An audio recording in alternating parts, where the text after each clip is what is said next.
sanad walba marka uu dhamaado waxaan isku dayaa bal inaan dib u eego oo aan dib u tiriyo kutubtii aan akhriyay sidaa wada waxaan doorbiday sanadkan dhamaaday ee 2025 kutubtii aan akhriyay inaan la wadaago oo noqday markii aan isu geeyay tiradoodu 11 kitaab kitaabka ugu horeeya ee aan akhriyay waxa uu ahaa kitaabka loo yaqaano Dashmand waxa qoray kitaabka Ahmed Faladin ninka lagu magacaabo waa kitaab ka sheekeynaya noloshii Imam Ahmed Al-Ghazali حجة الإسلام أبو حامد الغزالي وكشة كينايا دلشديسي نورشيسي كوريتانكيسي تولدي وكل شيء ولو مقعبة شيء طابران كدي سيدو نورشيسي سوسو بدي شيء سجي ولالكي إن واهور أبهي جيريودي سجي ولالكي أي هو يدود سو كوريسي إنه ما كده بأوسو وريجي مقالين كنيسابور أصفهان دمشق بغداد magaalooyin ka soo dhow isaga dab qaadayay marna isagoo ardaya mar isagoo oo macallinka ah sidoo kale waxa aad ku akhriyaysaa kitaabkaas isbedeladii fikriga ah ee ku yimi Abu Hamid Al-Ghazali sidoo mar u arkayay noloshu inuu ugu faraxsanaa macallinka uu ahaa iyo aqoonta ku gaarsiina markii dambe inuu dib isu eegay dib isu qoorsaday oo arkay noloshiisu inay ku taagan tahay ama ku saleysan tahay istusnimo ee arkay dabeedna uu door biday inuu ka tago noloshaas oo uu margalay zuhdiga tasawufka galay xataa markii dambe uu akhriyay kutubta falsafada as'ilo badan falsafiye uu isweydiiyay xataa wax badan ka shakiyay rixladiisaas aqooneed iyo markii dambe iimaankiisu halka uu gaarsiiyay ayuu kitaabkaas si wacan uga sheekeynaya waa kitaab runtii aad iyo aad u qiimo badan buugga labaad waa buugga uu qoray al-ustaad Ibrahim Umar Sakran waana buugga loo yaqaano Al-Majarayaat وابو isagu markuu ka hadlayo uu ku sheegay sababta ku kaliftay inuu qoraa inay ahayd mushkiladu ku dhaxarkay ardayda iyo si guud nolosha dadka ku nool oo dhan bulshada guud ahaan oo ah tashattut iyo in qofku dadkii ay noqdeen dad mudminiin ah oo mar walba ka wardoonaya ama mar walba ku foogan oo ku mashquulsan dhacdooyinka dhacay sida kitaabka magaciisa waxa dhahaa Al-Majarayaat oo ah ereyga majara maxaa dhacay ama maxaa soo kordhay oo la jamciyay oo la isugu geeyay hal erayo ah المجريات inaga bulshahan waa tayna haysata waxaan inoo dheer taas imika addictionka iyo burwada aynu ku leenahay mobilada iyo shaashadka qofku intuu wax qabsan lahaa intuu wax akhriyi lahaa intuu nolol foogan lahaa intuu wax tabcan lahaa intuu shaqaysan lahaa waxa uu ku mashquulsan yahay mobil la rogayo iyo war aan isaga labada midkoodna aan noloshiisa gaarka wax haba yaratay ay ku soo kordhinaysaa aanay jirin كتاب كسدحاد وكتاب لو مقعبه موسم الهجرة إلى الشمال وحا قري قراغة سودانية لو مقعبه الطيب صالح وحا قري كون سقال بقول إيه لحدنكي كتابها هو كتاب كومن هساعته وكتاب وحا نقضي أما شاكفانات وعام بحذي وحا لو ترجمي إن كبدا لباتن لقضاد وحا نكمل نقضي كتاب كاس وقتها أصاب بها كتبتي وعن سنة فافتي يدونك كو فافتي الطيب الصالح كتاب كان وحا كوسو قادنا يا انت بدن هويدا ama thaqaafada ama culture-ka mudadii ka dambeysay guumeysiga iyo dalalku markay ay qaateen xurnimadooda oo kitaabku wuxuu qoray 66 inta ugu badan dalalku Afrikaanka iyo Eeshiyaanka waxay qaateen xurnimadooda 60maadkii marka wuxuu eegayaa oo isba dhigayay bal qofka Carabka ah ama Afrikaanka ah ee qaatay xurnimada ayuu isba dhigayaa intii ka horeysay markuu guumeysiga ku jiray iyo hadda oo uu guumeysiga ka baxay shakhsiyadiisa iyo noloshiisa iyo fikirkiisa iyo garaadkiisa waxa iska bedelay wuxuuna soo bandhigayaa labadii marxaladood waxa uu kitaab ka sheekeynaya nin dhalinyaro ah oo aan magac lahayn oo ka soo noqonaya Ingiriiska oo Suudaaniya oo ku soo laabanaya tuuladiisii oo ku taala xeeliga wabiga Niil halkaas oo uu kula kulmayo nin aan reerka degan tuulada aan ahayn oo isaguna sidoo kale Ingiriiska ka yimi halka ku nool dabadna halkaas ay ku dhaxmarayaan sheekooyin fara badan iyo dhacdooyin fara badan oo qiimo badan leh وانا كتاب كوبان runtii qofkii awoodaya isagana waxa ku talinaya kitaabkaas inuu soo akhriyo hadii uu awoodo kitaabka afraad ee aan akhriyo kitaab loo yaqaano ama waa sheekafeed loo yaqaano riwaayat Samarqand waxa qoray kitaabka kaatibka reer Lebanon ee lagu magacaabo Amin Ma'luf sheekafeedkan waxa ka kooban tahay laba qaybood qaybta koobaad waxay ku saabsan tahay qarnigii 11aad dalka Faris ama Iran dhacdooyin ka dhacayay oo waqtiga waxa noolaa Umar al-Khayyam ninkii lagu magacaabo jiray marka waxa uu qoray waqtigaas rubaaciyadkiisii ama afarleydiisii rubaaciyadka loo yaqaano waxa marka intaas hore sheekadu ay ku saabsan tahay Umar al-Khayyam isaga gabadh kale oo isticlaayeen oo kamid ahayd balaadkii Seljuuqiyiinta qaybta labaadna waxay ka sheekeynaysaa nin Mareykan ah oo lagu magacaabo benjamin lisig oo isku dayaya inuu helo rubaaciyaadkii cumar al-khayaam marka 1905 uu tagaya dalka Iran isagoo isku dayaya afarleydaas inuu helo magaalooyinkii wuxuu tagaya marka lagu sheegay حتى uu dhaafayo dalka Uzbekistan buu galayaa sida Samarqand iyo Bukhara magaalooyinka afkooda uu ka raadinaya hase haatee isagoo jooga magaalooyinka Naysabur iyo Asfahan ayaa waxa ka dhacaya kacdoonkii ka dhacay dalka Iran waqtigaas loogu magac daray الثورة الدستورية الفارسية oo dhacday 1905 iyo socoteen ilaa 1907 ugu dambeyntii ninkaas uu waraqaha uu soo helay hase haatee wuxuu raacaya markabka Titanic halkaas oo uu ku qarqoomayo sidaasana lagu waayayaa gabayadaas تاريخية عمر الخيام كتاب كشناد أنا أخريه وكتاب كلغو مقعبه مذكرات السلطان عبد الحميد سجى نسيب هناك وحن كو أخريه ورقدهان وحا قري طبعا سلطان عبد الحميد وحا كجاش كان سلطان عبد الحميد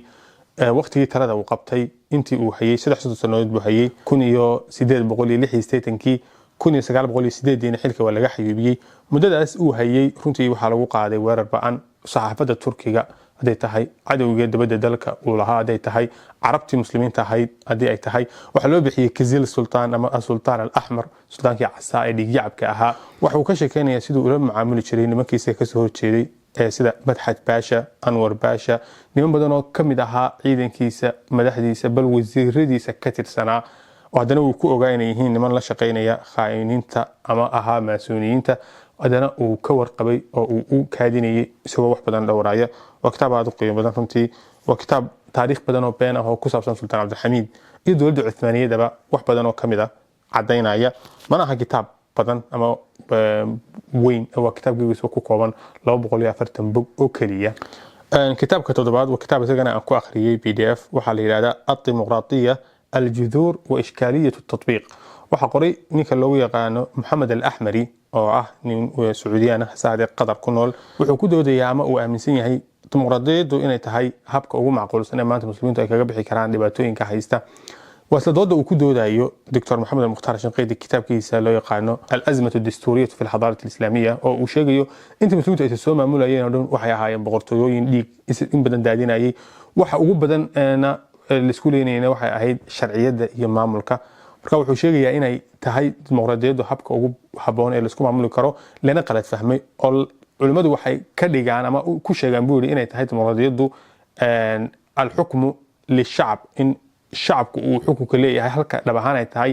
in al-hukmu illa lillah xukunka ilaahay uu leeyahay laakiin aanay sida ahayn dhabahaantii dimuqraadiyaddu ay tahay hukmu shacbi nafsuhu binafsihi shacabku isagu inuu xukumo cid xukumaysa isagu iska soo doorto hadhow cidaas markay timaadana shacabku wuxuu ka raaliyahay ay ku maamusho shacabku haduu ka raaliyahay marka diinta oo yahay muslimna isku maamulaan haduu yahay shacab buudi bay isku maamuli karaan haduu yahay shacab mulxidana ilhaadkooda isku maamuli karaan hasaatee dimuqraadiyaddu waxa weeye xukmu shacbi nafsuhu binafsihi waxaanu markhaati gashanaya dimuqraadiyadda ugu horeysay adduunka ee la arkay oo ahayd dimuqraadiyadda jamhuuriyadda loo yaqaanay Athena كتاب سيداد وكتاب له يقال الدين والاغتراب الميتافيزيقي وحقرين عراقية وفيلسوفة وشيعية ولقوا مقعبة عبد الجبار الرفاعي وحو كتاب كان كودو ديا إنه وكتاب رنتي فلسفية ونكاس وانين فيلسوفة وكتاب فلسفية مركز قاب فلسفية وقري وحو دب سودية بل إنه تذكر دب تعريف وقسميه دينته وحو كتاب كوديا إن ودينته تذكر فهنسيين تهي أصل كيدو معناها لو سميين تهي إن لغا هلو سكينة ووقار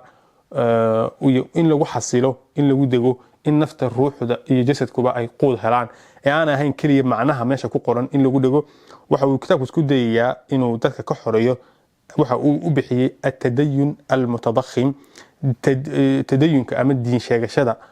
naaxday ama sicir barka ku dhacay oo ah dadku inay